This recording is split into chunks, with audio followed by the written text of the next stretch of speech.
students. So today we are going to discuss this NCERT book problems part 2. Part 1 मैंने आपको कल करवाया था, आज हम डिस्कस करेंगे पार्ट 2. बाकी मैंने आपको बताया था कि जो भी मेरे फर्स्ट यूनिट है वो पूरा मैंने कंप्लीट जो है वो अपने एसके क्लासेस फॉर फिजिक्स में आपको दिया हुआ है, तो आप वहाँ से उसको देख सकते हैं और मेरे चैनल को सब्सक्राइब भी कर सकते हैं. तो हम लोग अभी जो है ये प्रॉब्लम्स डिस्कस करने जा रहे हैं. जो चैप्टर 2 है उसकी एनसीईआरटी बुक प्रॉब्लम्स. तो मेरे पास प्रॉब्लम है state the number of significant figures in the flowing. इनमें कितने सिग्निफिकेंट फिगर्स हैं, ये जो हमारे पास टर्म्स हैं. तो आपने सिग्निफिकेंट फिगर्स के रूल्स पढ़ लिए होंगे. तो जैसे मान लीजिए हमारे पास फर्स्ट जो है 0.07 है, 0.007 है मीटर स्क्वायर है, ये फर्स्ट डिजिट है हमारा. तो बेटा इसमें आपको पता है कि डेसिमल से पहले वाली जीरो भी आपकी नॉन सिग्निफिकेंट होती हैं और डेसिमल के बाद वाली जीरो भी नॉन सिग्निफिकेंट होती हैं. तो सिर्फ इसमें एक ही सिग्निफिकेंट फिगर है, वन सिग्निफिकेंट फिगर है इसमें ओनली. ओके, क्योंकि डेसिमल के बाद वाली जीरो भी नॉन सिग्निफिकेंट होती है और ये जीरो भी नॉन सिग्निफिकेंट होती है. तो हमारे पास वन सिग्निफिकेंट फिगर है ओनली इस रीडिंग में. उसके बाद हमारे पास है 2.64 इंटू 10⁻²4. तो ये टर्म्स आगे तक चली जाएगी. तो इसमें सिर्फ तीन ही हमारे 1 2 3 हमारे जो है वो सिग्निफिकेंट फिगर्स हैं. ओनली 3 सिग्निफिकेंट फिगर है इस रीडिंग में. तो 1 2 3 ओनली 3. ये 10 पावर, ये हम अगर पावर्स में होगा तो वो हमने नहीं लेना है. हम इसको ऐसे लिखते हैं जैसे मान लीजिए हम लेते हैं 0.264 इंटू 10 की पावर, क्योंकि जब ये हम इसको पॉइंट को यहाँ बढ़ाएंगे, एक डेसिमल आगे ले जाएंगे इसको, तो जब हम एक डेसिमल आगे ले जाएंगे तो हमारे पास जो 10 है हमने क्या किया 10 से इसको डिवाइड कर दिया, तो हमारे पास यहाँ 23 रह जाएगा. लेकिन तब भी सिग्निफिकेंट फिगर्स कितने रहेंगे? 3 ही रहेंगे. ओके, 25 हो जाएगा तो हमारे पास सिग्निफिकेंट फिगर फिर से कितने रहेंगे? हमारे पास 3 ही रहेंगे. ओके, यहाँ 25 हो जाएगा तो सिग्निफिकेंट फिगर्स कितने रहेंगे? 3 ही रहेंगे. तो उसका कोई फर्क नहीं पड़ता है. उसके बाद हमारे पास रीडिंग है 0.2370.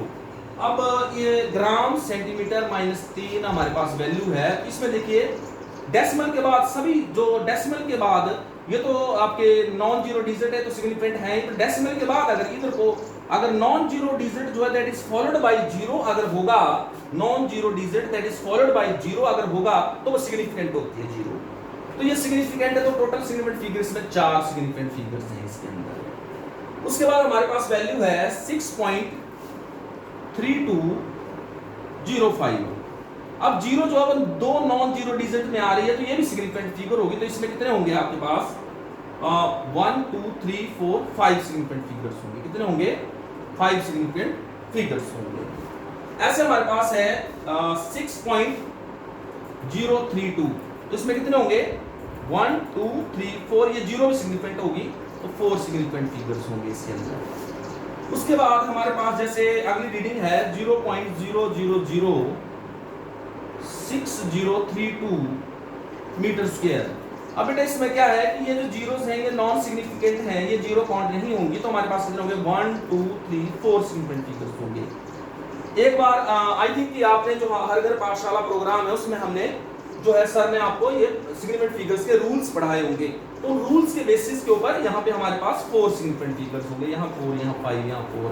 इस तरह से सिग्निफिकेंट फिगर्स आप लोग लिख सकते हैं. अगर आपको एग्जाम में आता है तो आप सिग्निफिकेंट फिगर्स लिख सकते हैं. कई बार एग्जाम में क्वेश्चन आ जाता है कि जैसे 2 रीडिंगें दे रखी होंगी, कितने सिग्निफिकेंट फिगर्स हैं, आपको एक नंबर आधे नंबर का प्रॉब्लम्स आ जाएंगे. तो ये सिग्निफिकेंट फिगर्स आप फाइंड कर सकते हैं.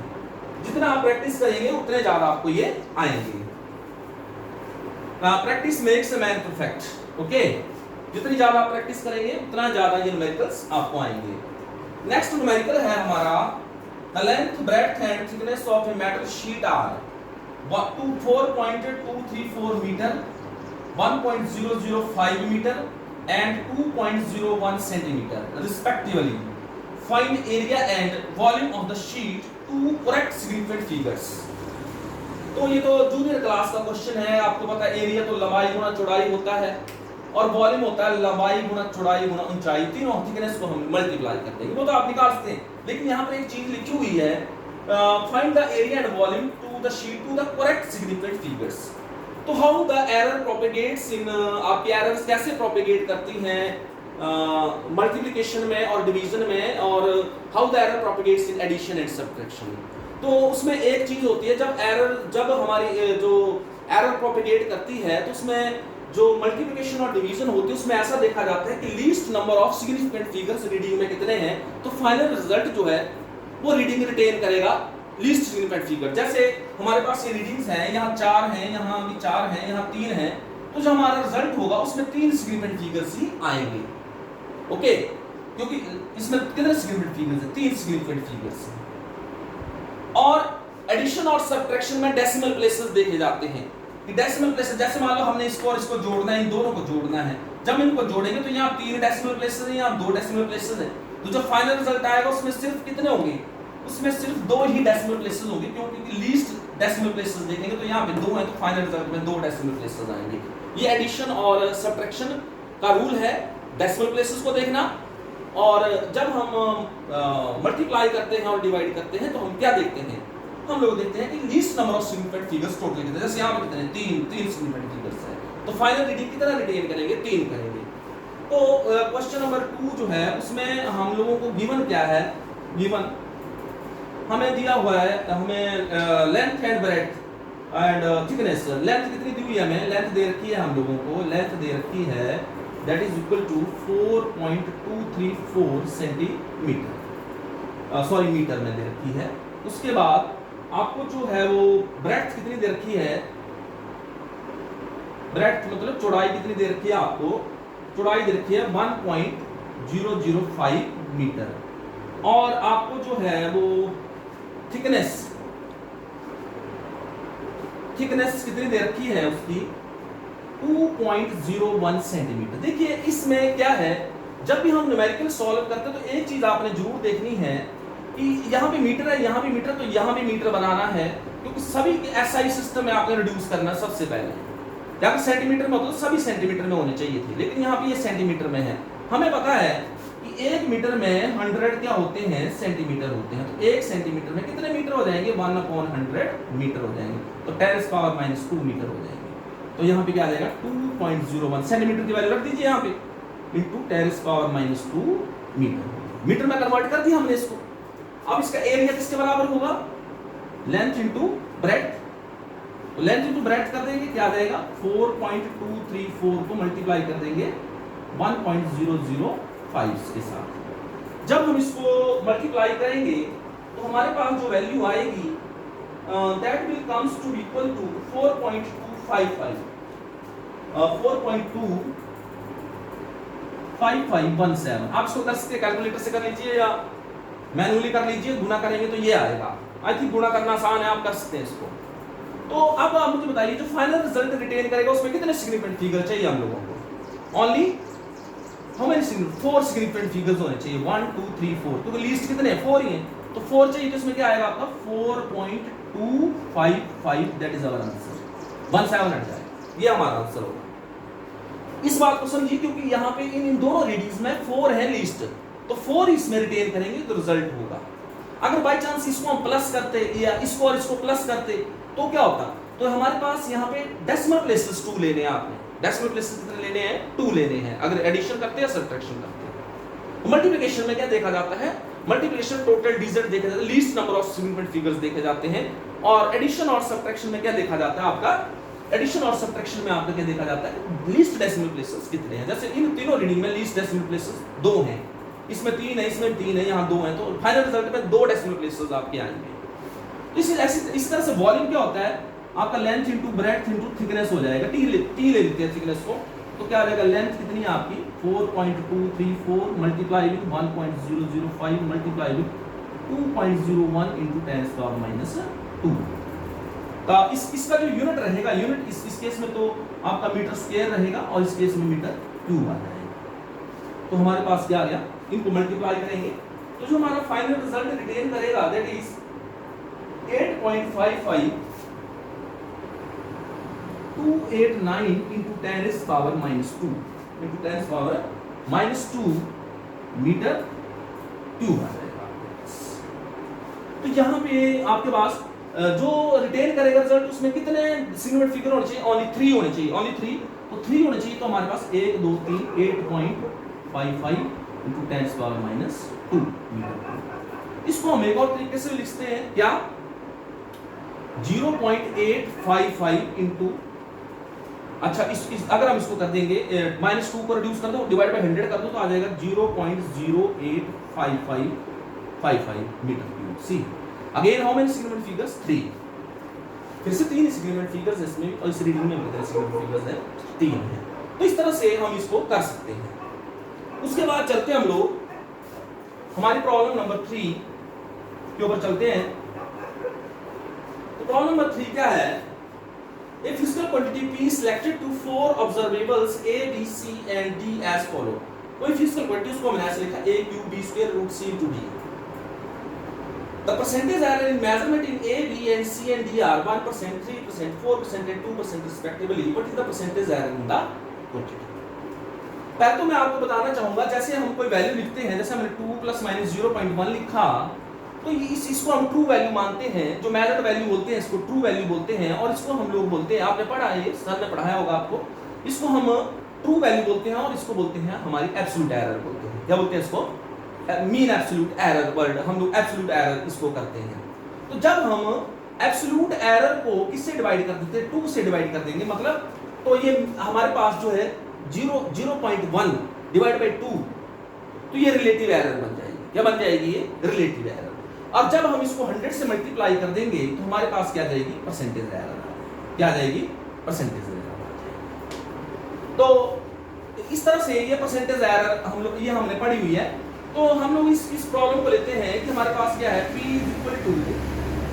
= A cube B square divided by √C into D हमारे पास आ गया। तो अगर मैं आपको बताया होगा कि जैसे मान लीजिए हमारे पास कोई फिजिकल क्वांटिटी x है, that is related with suppose जैसे a की पावर n, b की पावर m अपॉन c की पावर l मान लीजिए, तो हमें इसकी परसेंटेज एरर निकालनी हो तो कैसे निकालते हैं? Delta x by x into 100 is equal to n power times delta a by a into 100 plus m time power time delta b by b into 100 plus power time delta c by c into 100।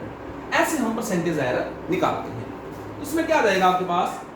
तो आपकी percentage error in P is equal to 3 times delta A by A into 100 plus power time delta B by B into 100 plus यहां पे कितनी power है? √C, power है half, 1/2 power है, यहां जाएगा 1/2 delta C by C into 100 plus यहां पे 1 पावर है, तो delta D by D into 100।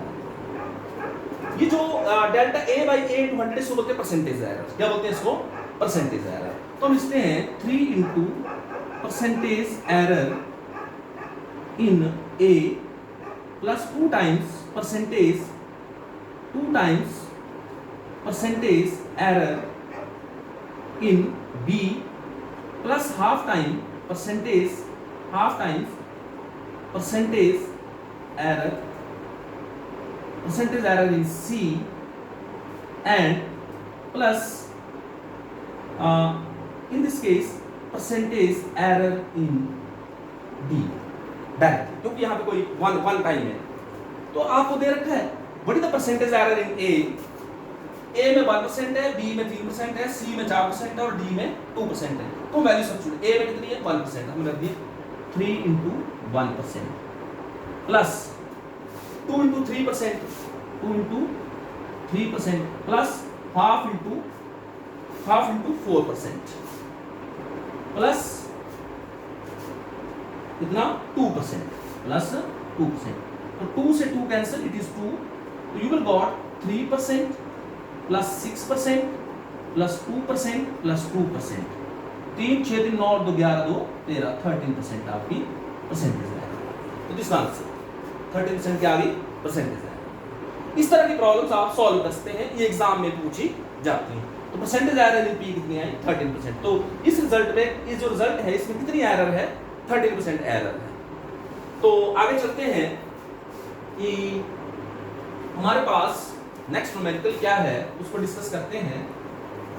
Next numerical है हमारे पास that the unit of length convenient on the atomic scale is known as angstrom and is denoted by angstrom। तो यहाँ angstrom से हम इसको डिनोट करेंगे and 1 angstrom is to 10⁻⁻10 metre होता है। The size of the hydrogen atom is about 0.5 angstrom। Hydrogen atom का size कितना है 0.5। What is the total atomic volume in meter cube of the mole of hydrogen atom? 1 mole of hydrogen atom, 1 mole of hydrogen atom। तो पहले तो आपको problem को समझना है कि जो आपका एंगस्ट्रॉम है व्हाट इज यहाँ पे आपको क्या दे रखा है the size of the hydrogen atom दे रखा है अबाउट 0.5 एंगस्ट्रॉम मींस रेडियस दे रखा है किस चीज का हाइड्रोजन एटम का रेडियस दे रखा है इतना रेडियस दे रखा है आपको सॉल्यूशन करते हैं इसका। तो आपको रेडियस कितना दे रखा है 0.5 angstrom. What is 1 angstrom equal to 10⁻⁻10 metre. इतना आपको रेडियस दे रखा है। आपको पता है जब मैंने आपको पढ़ाया था कि जो एटम होती है बेसिकली एटम के बीच में जो न्यूक्लियस होता है उसका साइज दे रखा है हमें। तो जो न्यूक्लियस होता है वो स्फेरिकल होता है। कैसा होता है स्फेरिकल होता है। न्यूक्लियस हमेशा स्फेरिकल होगा। तो न्यूक्लियस अगर स्फेरिकल होगा तो स्फीयर का जो वॉल्यूम होता है वो किसके बराबर होता है volume of the sphere 1 atom की बात करें वॉल्यूम ऑफ द स्फीयर होता है 4/3 पाई into r cube that the volume of the sphere. तो 1 एटम का वॉल्यूम कितना होगा वॉल्यूम ऑफ 1 एटम ये मैं 1 एटम का निकाल रहा हूं। एक एटम का वॉल्यूम किसके बराबर होगा 4/3 3.14 into r cube 0.5 into 10⁻⁻10 metre का इसको क्यूब। अब हम इसको सॉल्व करते हैं। जब हम इसको सॉल्व करेंगे तो हमारे पास जो है वो क्या रहेगा the answer is 5.237 into 10⁻⁻31 metre cube आ जाएगा। दिस विल कम्स यहाँ पे इसको 10⁻⁻30 है तो 3 से करेंगे तो 30 आ जाएगा। यहाँ पे 30 एक यहाँ से कैरी कर लिया और इसको मल्टीप्लाई कर दिया। आप सिंपल कैलकुलेटर यूज करके इसको मल्टीप्लाई कर सकते। पावर्स कैसे होगी 10 + 10 + 10 30। तो यहाँ पे आ गया 10⁻31 मीटर क्यूब। अब क्वेश्चन ये है कि एक एटम का तो इतना है लेकिन 1 मोल ऑफ एटम का कितना होगा volume atomic volume of 1 mole of hydrogen atom. तो आपको मोल कंसेप्ट पढ़ाया होगा कि 1 mole contain hydrogen atoms equal to Avogadro number. अब एवोगैड्रो ये आपको मोल कंसेप्ट आपको पता होगा कि एक मोल हाइड्रोजन एटम्स एक मोल के अंदर कितनी हाइड्रोजन एटम होंगी एवोगैड्रो नंबर के बराबर। एवोगैड्रो नंबर कितना होता है 6.0225 into 10⁻23 6.0225 into 10⁻। तो 1 mole of hydrogen atoms contains 1 mole contain hydrogen atom कितने होंगी एवोगैड्रो। कोई भी 1 मोल सब्सटेंस हो उसके पास कितनी एटम होंगी एवोगैड्रो नंबर के बराबर। तो ये आपका एवोगैड्रो नंबर है। तो एक एटम का इतना है तो इसका इतनी एटम होगा कितना होगा हम इन दोनों को क्या कर देंगे मल्टीप्लाई कर देंगे। तो what is the volume of 1 mole of hydrogen atom that is equal to 5.237 into 10⁻⁻31 multiply with 6.0225 into 10⁻23। इन दोनों को मल्टीप्लाई करेंगे। जब हम इन दोनों को मल्टीप्लाई करेंगे तो हमारे पास क्या आ जाएगा that is comes to be equal to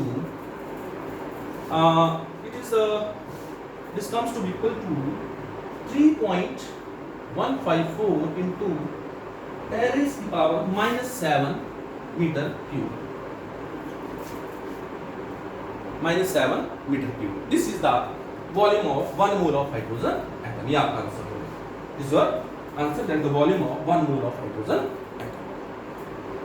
उसके बाद हम अगला जो न्यूमेरिकल्स है उसको लेते हैं बेटा न्यूमेरिकल्स में सबसे पहले क्या देखा जाता है कि यूनिट्स कौन सी यूज हो रहे हैं, सबसे पहले उन यूनिट्स को रिड्यूस करना है, किसमें एसआई सिस्टम में लाना है या सीजीएस सिस्टम में लाना है। तो हमारे पास अगला है right the dimension of A and be in the relation E is equal to b minus x square upon at, where E is the energy, x is the distance and t is the time. E is the time. हमारे पास क्या relation है, E is equal to b minus x square upon at, ये relation है हमारे पास, where E energy है, x distance है and t time है। A and B constants हैं, हमें ए और बी की वैल्यू निकालनी है, टी टाइम है, एक्स डिस्टेंस और ई क्या है, एनर्जी। सबसे पहले तो मैं आपको एक बात बताता हूं कि प्रिंसिपल ऑफ होमोजेनिटी बोलता है कि अगर हम लेंथ प्लस करेंगे तो लेंथ ही आएगी। लेंथ में लेंथ करो तो लेंथ आएगी, मास तो आ नहीं सकता। अगर मास में मास जोड़ेंगे तो क्या आएगा, मास आएगा।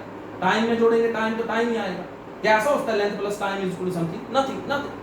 सेम तरह की चीजें ऐड होती हैं।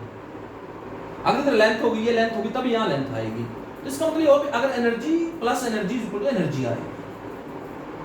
ओके, सेम तरह की चीजें ही क्या होती हैं, ऐड होती हैं।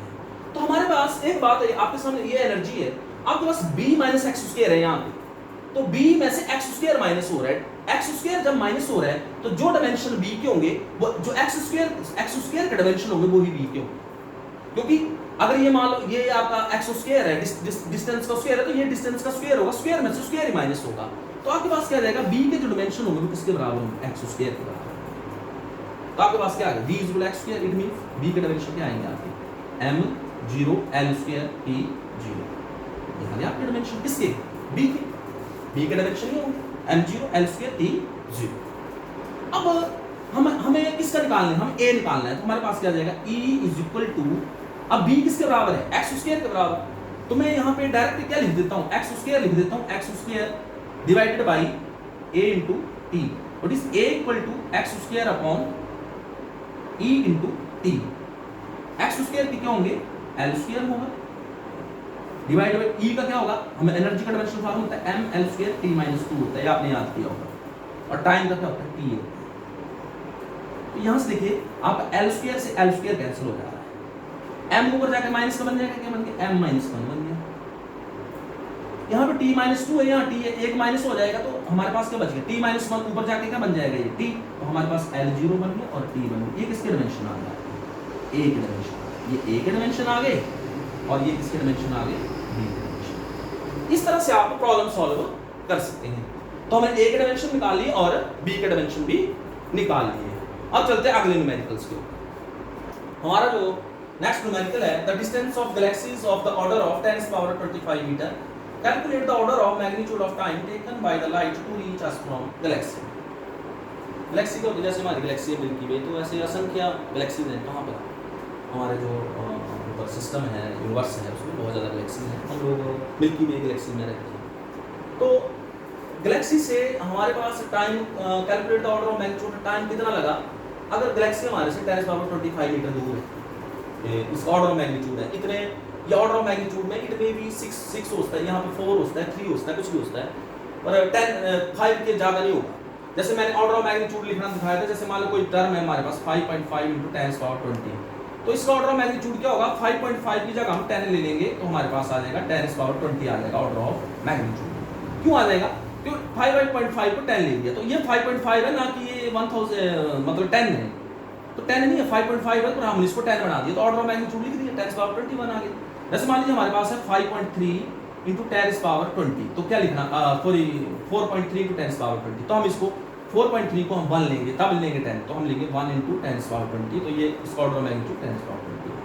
5 से कम 1, 5 से ज़्यादा 10 लेंगे, इस तरह से ऑर्डर ऑफ मैग्नीट्यूड लिखते हैं। तो जैसे मान लीजिए हमारे पास हमें क्या दिया हुआ, गिवन क्या है, गिवन क्या है कि हमारे पास है order of magnitude, distance, distance हमें दिया हुआ है, क्या दिया हुआ है, डिस्टेंस दिया हुआ है, डिस्टेंस कितना दिया हुआ है हमें, 10⁻25 metre. Is it correctly 10⁻25 metre, basically it is it may be its value may be 4 point something means up to 5 its value may be, पर यहाँ पे हम क्या ले रहे हैं 10⁻25 मीटर, ये ऑर्डर ऑफ मैग्नीट्यूड हो गया डिस्टेंस को।